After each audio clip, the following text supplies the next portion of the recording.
What is going on, my Concise Conversation family? I hope you guys are all doing well today on this fine May 18th. I'm doing well. I am currently in Wisconsin in my sister's new apartment, so that's fun.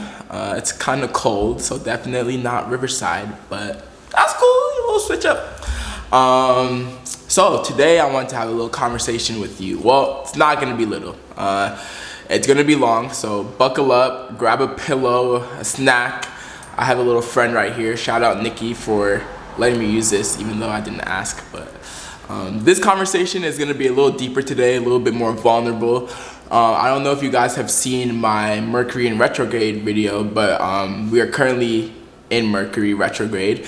So this time is all about reflection and thinking about the past and kind of releasing old patterns and old ways that are no longer serving you in the best way possible. So I wanted to talk about depression, because I haven't talked about mental health on this channel for a while. And back last November, my comeback video, in a sense, after my 7 or 8 month hiatus, was a video about me talking about depression and my story with it and my my battle with depression and mental health. And I think it's important right now to kind of go full circle in a sense and talk about that more in depth. So this video might have some triggers for you guys who are dealing with mental health things or have dealt with it in the past. So I just want to bring that up now.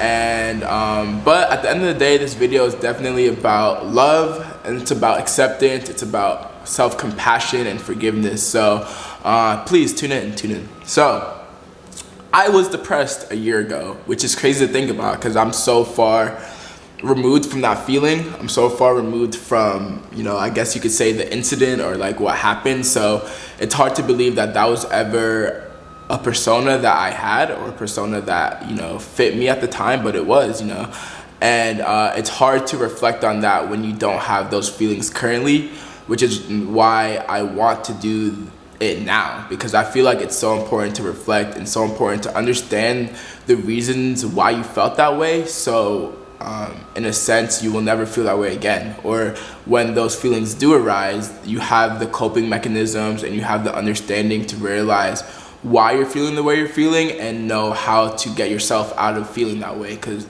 trust, no one wants to feel depressed.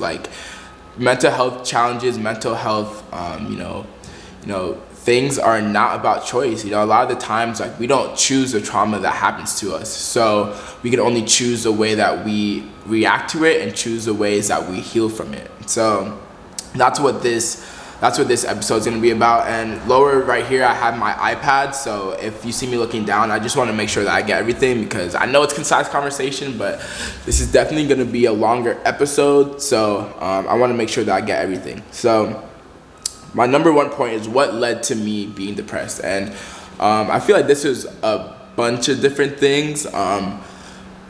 But notably, for sure, it was being in a relationship that I was not meant to be in. So last year, January, the end of January, I got into a relationship that I thought, it was my very first relationship. So hey, it happens to all of us, happens to the best of us. But it was definitely a relationship that I didn't see at the time was not in my best interest, but I kept going because me as a person, I feel like I'm a very loyal and very compassionate and caring person. So once I start giving my all to someone, it's easy. It's hard for me to pull away, even if it's not the best for me, And I know that is the case for a lot of people. So that's why I want to share this, that you cannot care for someone more than you care for yourself, because at the end of the day, that is just going to bring you down to an area that you don't want to be. And a lot of you guys know that I'm into chakras and all of that stuff. So there's 7 chakras, and the 2 bottom ones are the root chakra and the sacral chakra. And if we talk about the root chakra, in my instance, so the root chakra is all about survival. It's all about your basic needs, eating, sleeping, basic needs for survival. And for me, when I got into that relationship, I felt as if I was not on that level of just basic survival. Like I had just started my YouTube channel. I just started being the president of my fraternity. I was on the board of directors for this group called CalPERG. And I was in school, I was doing well. So it was a good time in my life. So I didn't feel like I was at that level. However, the person I was with, I feel as if they were on that level of just pure survival, root chakra, pure survival. And one thing that I've learned throughout this whole, journey of healing, is that two people who are not on the same, let's say chakra level are not compatible for a relationship. Because if you think about it, like me not being on that level, I can't tell you specifically where I was, but me not being on that base level of survival, I had to, in a sense, give up my higher, chakras, you could say, in order to tend to my partner, who I felt like was really just focusing on surviving, and that is a very scary place to be in at times, when all you can think about all day is how am I gonna get through this day. And that's depression, that is really depression, like thinking about, wow, like I just need to get through this day and I don't know how I'm gonna do it.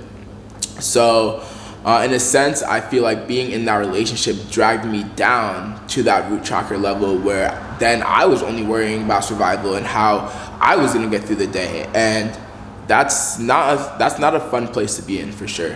And I think that comes with having a level of self-awareness, because if I would, and of course this is hindsight, which is why I'm reflecting on it now, but if I was self-aware about how that person was making me feel or how I was feeling in the relationship, then I would have had the knowledge and understanding to leave the relationship that was not mutually benefiting both of us. Because I'll say on my end, like me not being self-aware, like I didn't communicate properly that I didn't want to be in the relationship anymore, so that's why I stayed, and that's not healthy for either party, So at the end of the day, I think being self-aware about the feelings that you feel and how people make you feel, and how really just how people make you feel and how comfortable you really are in the relationship is super important.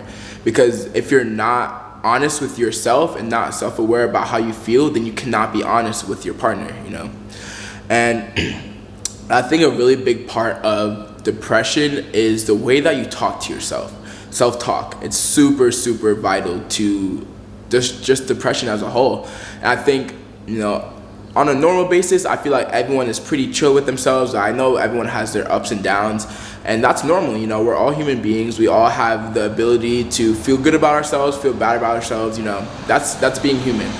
However, depression takes it to a whole different level of negativity, where you are just constantly beating yourself up, even about the littlest things, about your appearance, about, something you might have said to someone where you're like, damn, that, like, I'm so stupid, why did I say that? And it's not a level of like, oh, why did I say that? And then you move on. Like, you stay on that point and stay on that, like, that cycle for a long time, where it's like draining, you feel tired for constantly talking yourself down, like talking bad about yourself. And I think if you think about it, like if you have a friend who is constantly telling you like, oh, you're not shit, you're not good at this, you look ugly, this and that, like of course you're gonna drop that friend. But when that friend is yourself, you can't drop yourself, So it's like when you, in your mind, when you're constantly telling yourself bad things about yourself, of course you're gonna feel bad about yourself. Of course you're gonna feel tired, that you're like, fuck, I'm just drained, So I think that's a really big part of depression that, isn't really talked about. Like, you really do become your worst enemy. And for me, I think a big part of my depression was shame, shame and feeling depressed, number one, which is ridiculous. Like, again, going back to the point where that depression, mental illnesses are not a choice, why would you ever feel ashamed for being depressed? But I did, I did. So I definitely had a lot of shame for feeling the way that I was feeling, and then also a lot of guilt for feeling that I put myself in that position. That I was like, well, you decided to get into this relationship, so whatever the outcome is, like, that's on you. And that is such a bad thing to tell yourself, because again, like, just because you decided to get into the relationship does not mean you decided to have the trauma that happened to you, you know? And I think that's a really big thing, that in order to heal, you have to let go of all the shame and all the guilt that you feel, because those are not emotions or feelings that are in your best interest.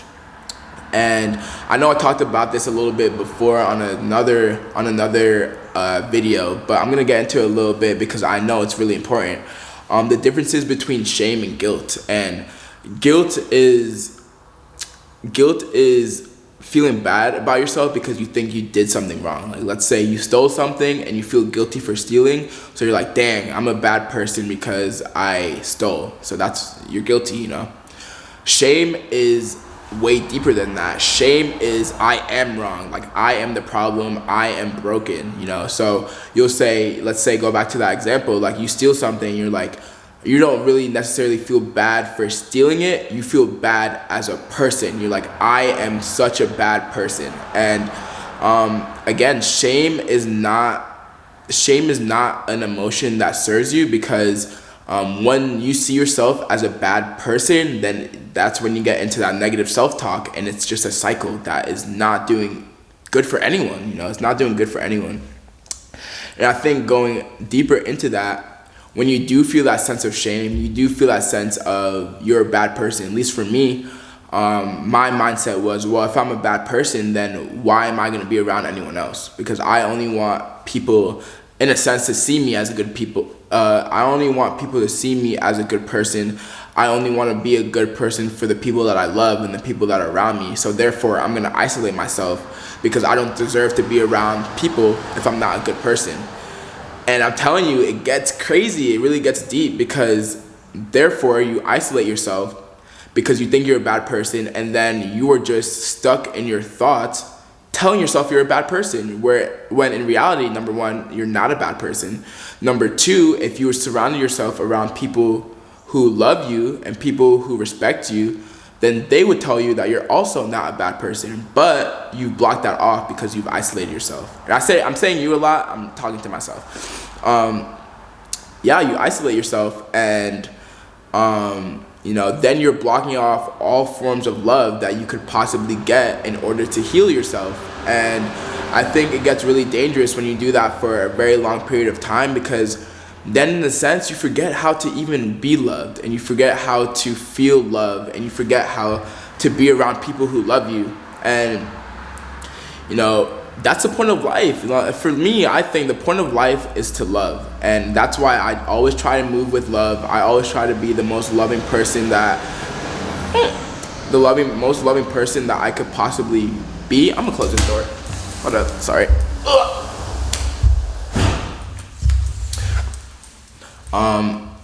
I try to be the most loving person that I can possibly be, because I think, again, that's the point of life. And when you isolate yourself from being loved, of course your depression is going to get worse. Of course your anxiety is going to get worse, because then you have all this self-talk that's telling you that you don't deserve to be loved.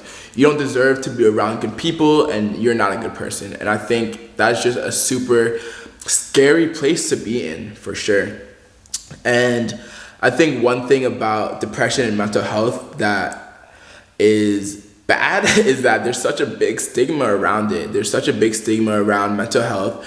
There's a big stigma around getting help for your mental health, which is why people feel shame, which is why I felt shame. I was like, why am I even sad? Why am I even in this position? Oh, because you put yourself in this position. Oh, well, then you're a bad person and you deserve all of this. Like, you see where the mindset can easily go if you allow it to. And I think one thing that helped me was definitely therapy. I would definitely recommend therapy for anyone who's even thinking about it. And it's interesting because I got into this relationship in January, but in October, the October before January, I went to therapy for the first time ever, and I was in a great spot. I had just turned 20 years old. I was loving life, everything was chill, and I went to therapy just because I was like, let me see what it's about. Let me see what therapy is. Let me see, what I can gain from it. And my therapist at the time told me that, she didn't necessarily tell me that I was a bad candidate for therapy, but she told me that, just off this first meeting, like I don't see anything that you really need to work on per se. Like in therapy, you want to go to therapy and you want to have goals so that every session you're working on achieving those goals. But for my first meeting, like we didn't really see any goals that needed to be set because I was in a great place, But then come January, shit turned, but whatever. So yeah, therapy is one thing that you should never have any stigma, I feel, about going to therapy. At the end of the day, your therapist is someone who is there for you. They're there to be an open ear. They're there for you to release everything that you've been thinking, everything that's been on your mind, all the feelings that you've been, going through.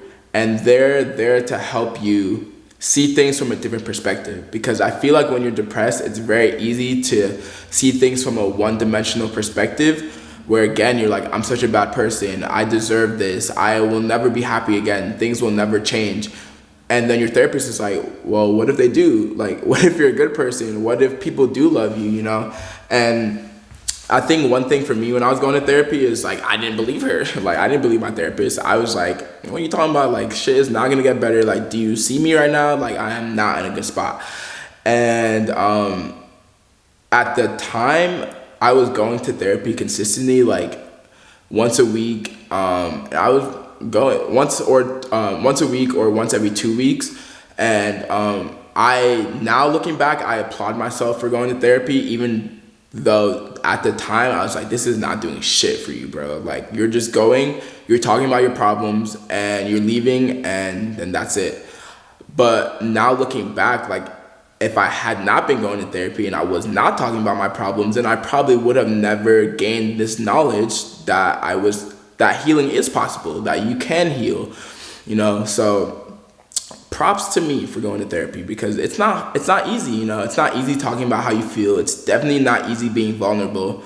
But again, like, if I was not able to be vulnerable with her and then therefore be vulnerable with myself, then I would not have the courage or the knowledge to be vulnerable with you all and share what I'm feeling and share, how I now perceive depression and mental health and all of that. So yeah, props to me. Another thing with therapy is medication. And I'm definitely going to do another video about this because I haven't. And I, in a sense, owe my life to antidepressants. Like, they were definitely the thing that got my spark back. They were definitely the thing that helped me come out of this slump that I was feeling, because therapy alone sometimes isn't enough. Therapy alone sometimes isn't that catalyst that you need to kickstart your life back into motion. So I was very hesitant about taking antidepressants and taking medication because I've never taken medication before. So I was just very unaware about the side effects, unaware about how it would affect me, unaware about what the actual purpose of taking these pills every day was, And that fear is alleviated when you're vulnerable and you say, hey, I need help. Like, what are antidepressants? Like, how do they help you, So I'll definitely make another video about this. But basically, a lot of antidepressants are SSRIs, which means serotonin reuptake inhibitors. So basically, there's this chemical called serotonin, which balances your emotions, improves happiness, improves mood. And when you're depressed, like, there's literally at times a chemical imbalance of this chemical in your brain. Therefore, at times you can't be happy because chemically, like, you're not okay, So I was taking this antidepressant called escitalopram. It's also called Lexapro. And I took it for like a month and a half. And I took it every day. But along with medication, like, I would definitely recommend to continue going to therapy, because I think what medication did for me was allow me to soften, so I was able to see things from that other perspective that my therapist was telling me about. Because when you are depressed, it's very easy to be stubborn and be hella stubborn, bro. Like, and I applaud my therapist, because I know I came back there every single week telling her the same bullshit. In a sense, it's not bullshit, it's real life shit, but telling her the same bullshit, like shit's not gonna get better, like I just feel so down, I just feel so bad. And it's like, you can be so stubborn to healing and so stubborn to seeing things from a different perspective. So I think what medication did for me was allow me to see things clearly and see reality that, bro, you're 20 years old, your life is not ruined, you're okay, everything's gonna be okay. And I think that's what medication was able to do for me. And I only took it for a month and a half. Some people are on medication their entire lives, you know, which is fine. You know, I don't know why there's a stigma around medication. Like the same way that you can take medication for your physical health, you can take medication for your mental health. So I don't really see the stigma around it. If anyone's telling you not to take medication, don't listen to them. Like, listen to your doctor and listen to your intuition, because at the end of the day, if intuitively I didn't listen to myself and say, hey, maybe you should try this out, you know. And trust, it even took me like 2 months before I was like, okay, like I think I want to try this out, and I think I want to, you know, give it a try. And like, definitely look at your resources, because I was able to get antidepressants for free. Not only that, I was able to get paid for using antidepressants. So look shit up, you know. But so yeah, so I started taking antidepressants. I took them for a month and a half, and I can say that I saw instant results. Within the first 2 weeks, I was feeling better, which is why if you guys look back to, I think it was November 27th, but that was like my comeback video where I talked about my life. I talked about being depressed, and I talked about just what I went through. And yeah, that was like 2 weeks after me starting antidepressants. So if you're hesitant, I'm the one who's gonna tell you to just do it. You know, obviously talk to your doctor, but do it. You know, I don't see any downfalls, to be honest. And I didn't even have any side effects either. So I didn't see any negatives about it. But yeah, so I started taking them. I, you know, started feeling better. I went to North Carolina for Christmas to visit my mom, and I accidentally left them there. So I stopped taking them after a month and a half, which I would not recommend. You definitely want to talk to your doctor, and like any other medication, you want to gently wean yourself off of it. But because in my head, I had only been taking it for a month and a half, and I was feeling better, I was like, okay, well, I think I'm good. I'm gonna stop. I'm not gonna go back to the doctor. I'm just gonna stop taking it. And you know, it worked for me. But in a sense, I feel like because I got better so quickly, I never really reflected on why I was depressed. I never really reflected on what led me there. I never really reflected on why I felt those feelings so intensely, because it was like a really quick switch. So because of that, I think there are times where, you know, in a sense, you kind of feel those feelings again, and they feel very familiar. And although you're not fully in that state of being depressed, like it's like, oh shit, like I'm feeling this way, like why am I feeling that?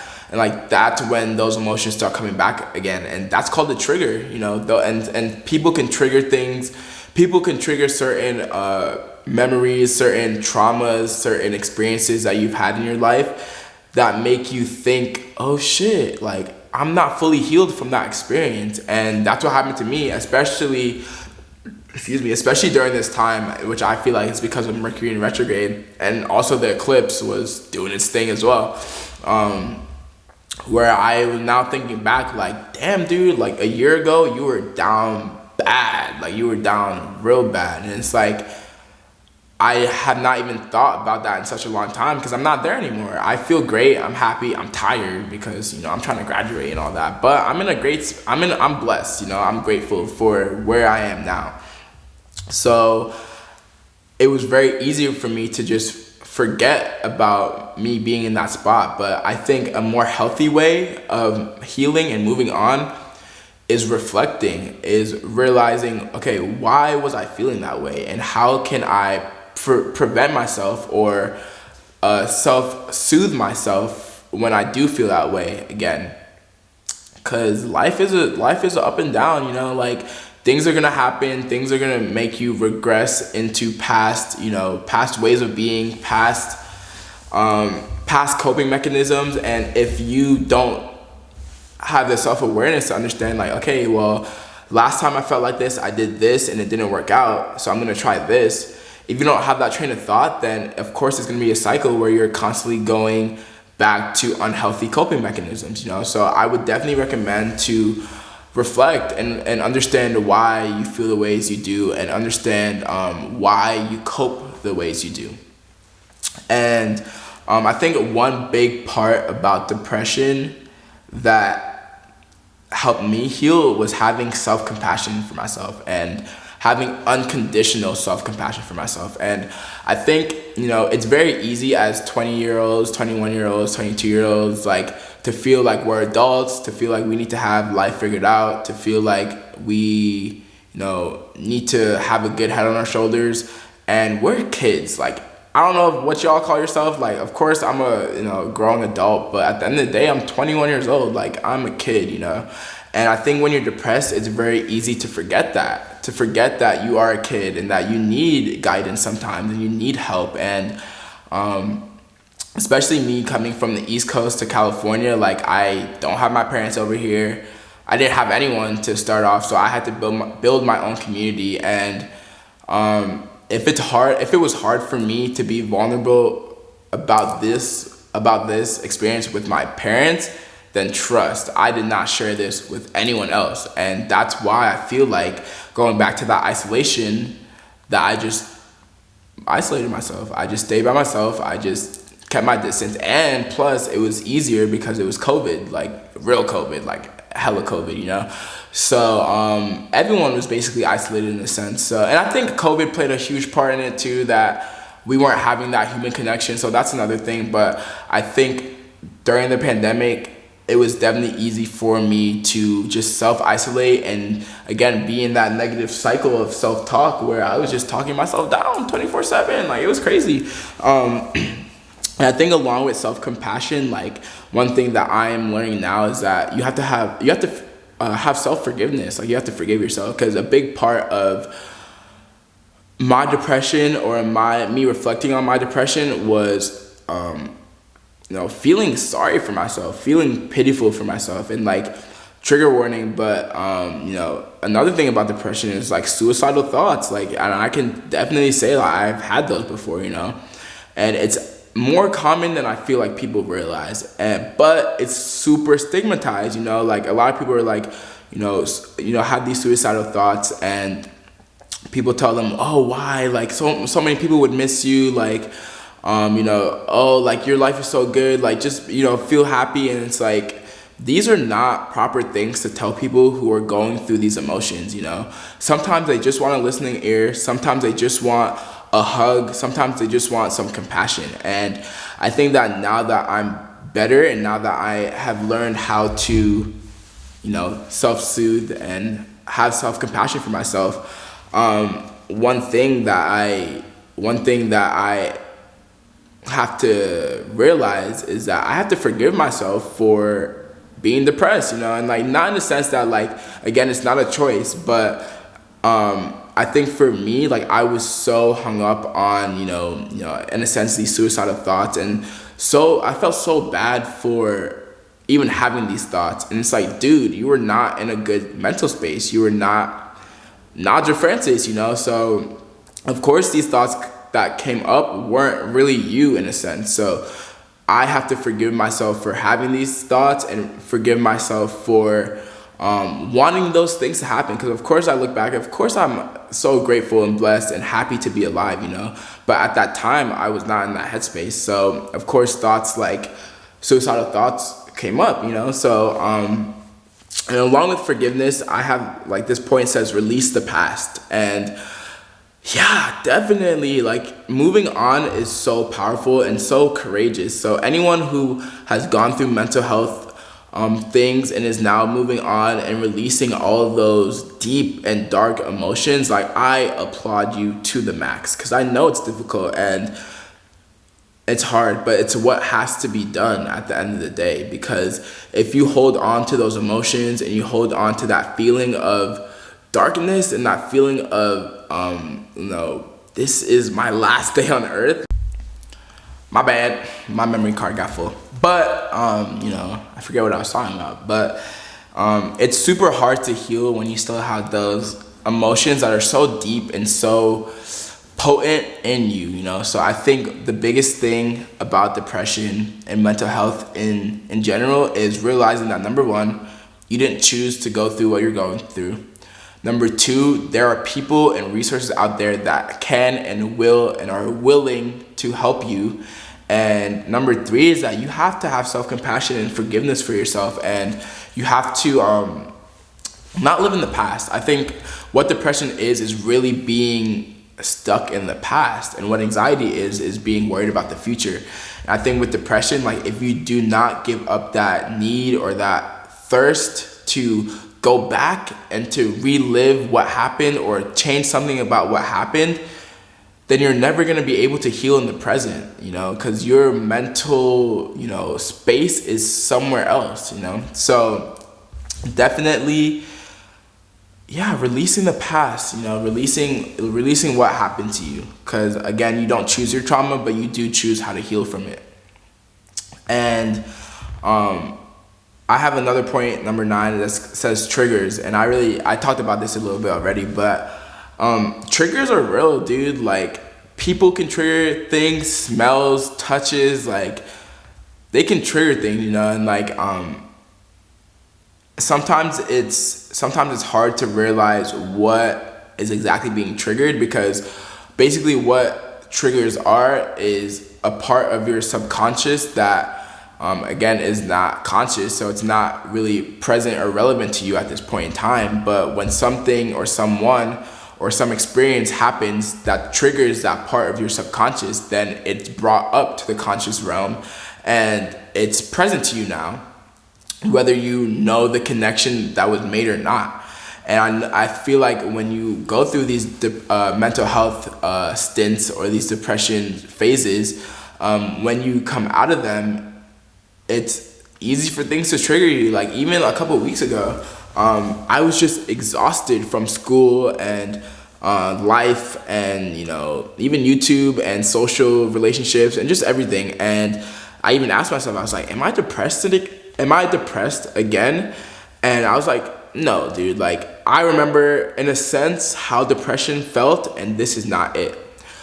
But me even having that thought is something that needs to be tended to, which is why I went to therapy like a week or two after, which was great. I hadn't seen my therapist in like 4 months because of this whole, you know, I took the antidepressants, and then I started feeling better again, and then life just kind of took off. So I hadn't seen her in a while.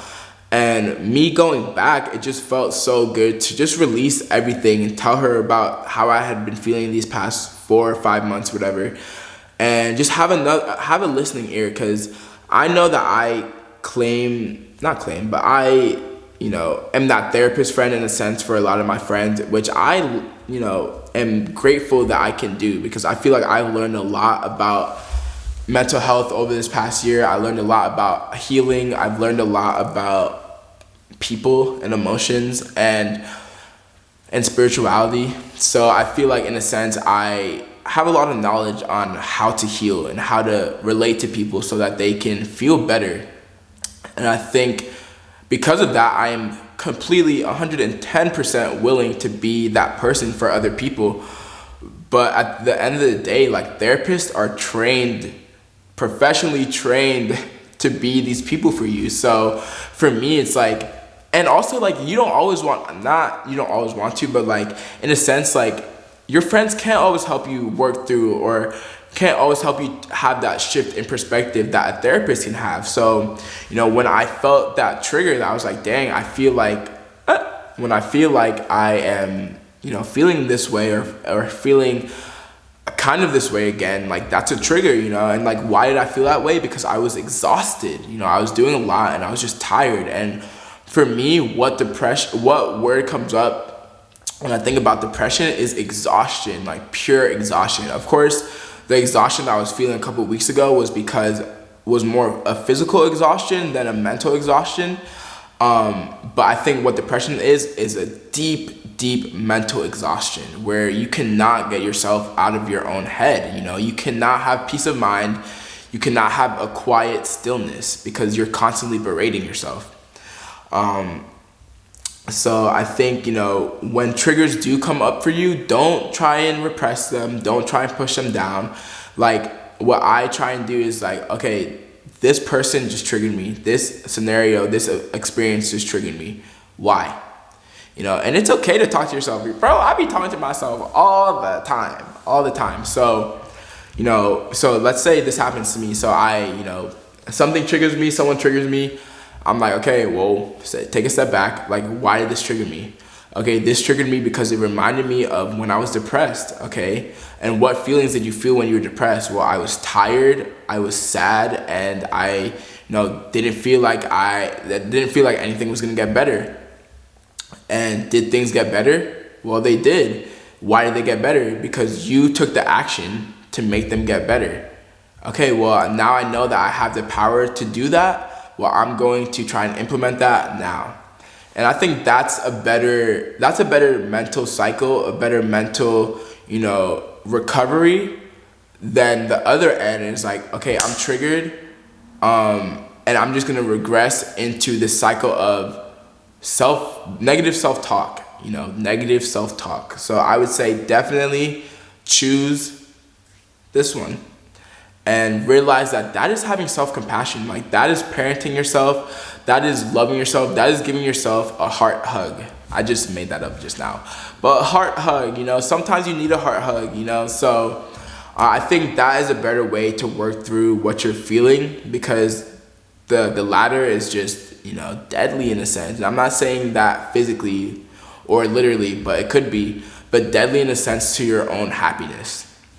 And then my last point that I have is just reflection. And I think, that's full circle that I'm just so grateful that I'm able to reflect on that experience, because when you're in the thick of it, it feels like there's no coming out and there's no end to the way that you're feeling. And now that I am able to look back and be like, okay, dude, like, you went through that, like, it was rough, but you got through it. You're in the process of healing, because healing is not linear. So you're in the process of healing. You're safe, you're secure, you're loved, you're held. Now that I'm able to have those realizations and I can reflect on why I didn't feel safe, or I didn't feel loved, or I didn't feel secure a year ago, then I can realize that that's not reality. That was never reality. Depression skews reality to the max, And I'm all about the truth. I'm all about living in reality. I'm all about being real with myself and being real with other people. And I think in those times of darkness, it's very hard to be real with yourself, because you're constantly telling yourself that this is real, that your world is ending, that no one loves you, that no one cares about you. And it's hard to come back from those feelings, but it's possible. It definitely is possible. So I think what the point of this video is to show you that there are people out there who care about you. And I am one of those people. I will always care about you, and I will always love you. And to realize that you're not alone. I think depression, again, can be a very isolating experience.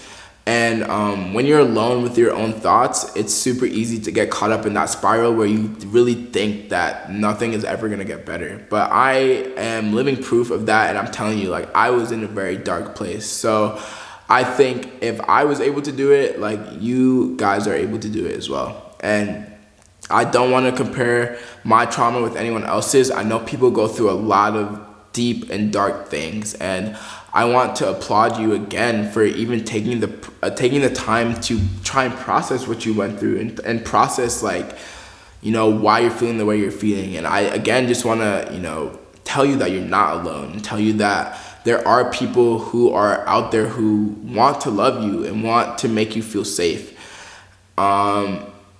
So yeah, I hope I didn't miss anything, but at the end of the day, like, I feel like what I've learned from this experience is to, again, have self-compassion for yourself, because no matter how old you are, this can go for anyone. I'm sure there's a tree out there that's older than you. So you're a child, at the end of the day.